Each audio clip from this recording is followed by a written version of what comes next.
America first అంటున్న president Donald Trump నినాదంతో భారతీయ విద్యార్థులకి తిప్పలేనా?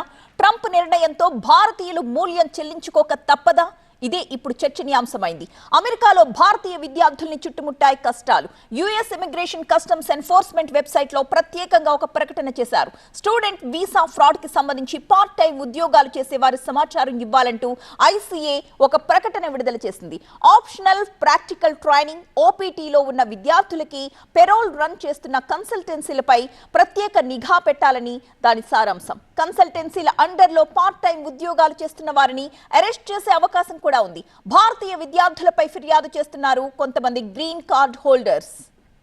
ఉన్నత చదువుల కోసం F1 వీసాపై అక్కడ నిబంధనలకు విరుద్ధంగా పార్ట్ టైం ఉద్యోగాలు చేసుకుంటున్న వారు, మాస్టర్స్ పూర్తయిపోయి ఓపీటీ సమయంలో ఉన్న వారంతా ప్రస్తుతం దిక్కుతోచని పరిస్థితుల్లో ఉన్నారు.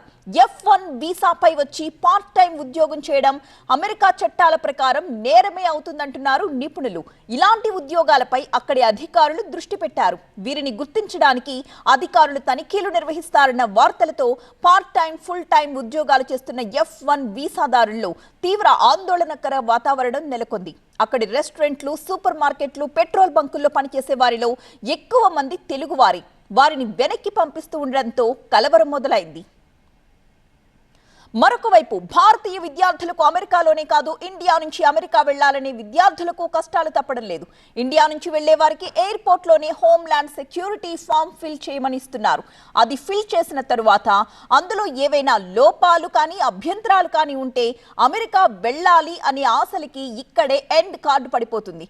ఫామ్ చెక్ చేసి ఆన్ ది స్పాట్ ఇక్కడే రిజెక్ట్ చేసి ఇంటికి పంపించేస్తున్నారు. అమెరికా వెళ్లకుండానే ఇక్కడే మన విద్యార్థులకి డాలర్ డ్రీమ్స్ చెదిరిపోతున్నాయి. ఇదే అంశంపై మా అసోసియేట్ ఎడిటర్ సుకుమార్ మరిన్ని డీటెయిల్స్ అందిస్తారు.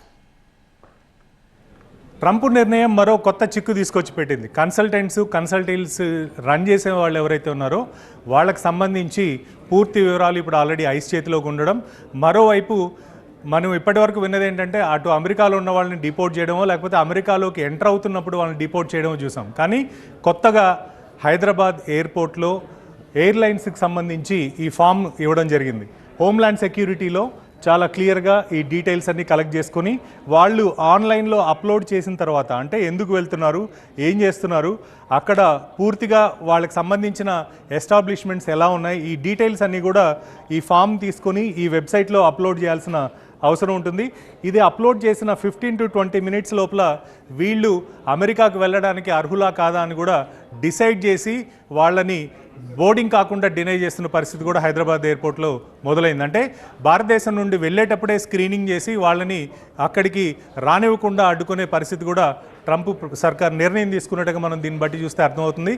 మరోవైపు ముఖ్యంగా కన్సల్టెంట్స్ ఎవరైతే ఉన్నారో, ఇప్పుడు ఎవరైతే ఓపీటీస్ అయిన తర్వాత ఒకవైపు ఉద్యోగాలు అంటే పేరోల్స్ రన్ చేస్తున్న దానికి ఎవ్రీ మంత్ కొద్ది కమిషన్ తీసుకుంటూ రన్ చేస్తున్న కన్సల్టెన్సీలు ఎవరైతే ఉన్నారో, ఎస్పెషలీ తెలుగు రాష్ట్రాలకు సంబంధించిన వాళ్ళు ఎవరైతే ఉన్నారో వాళ్ళకి సంబంధించిన ఎంప్లాయీస్ ఎవరైనా బయట వాళ్ళకి ఐస్ వాళ్ళకి అక్కడ ఎక్కడైనా పార్ట్ టైం జాబ్ చేస్తూ దొరికితే కూడా వాళ్ళని అకౌంటబిలిటీ చేసే సిస్టమ్ను కూడా క్రియేట్ చేశారు. అంటే ఒక కన్సల్టెన్సీలో పేరోల్ రన్ అవుతూ మరో చోట ఇక్కడ పనిచేయాల్సిన సమయంలో పార్ట్ టైం జాబ్ చేస్తూ ఉంటే కూడా కన్సల్టెన్సీలు చేస్తున్న ఈ మోసాలు ఏవైతే ఉన్నాయో వాటిని అన్నింటినీ బయటకు పెట్టే క్రమంలో కూడా ఐస్ నిర్ణయాలు తీసుకున్నట్టుగా చాలా క్లియర్గా కనిపిస్తుంది. దీన్ని బట్టి చూస్తే ఇంతకుముందు కన్సల్టెన్సీ వ్యాపారాల్లో ఎక్కువగా అత్యధికంగా డబ్బులు సంపాదించిన వాళ్ళు ఎవరైతే ఉన్నారో వాళ్ళందరూ కూడా జాగ్రత్తలు తీసుకోకపోతే జైలుకు వెళ్ళే పరిస్థితి మనకు చాలా స్పష్టంగా ఈ ఇన్సిడెంట్ ద్వారా తెలుస్తుంది.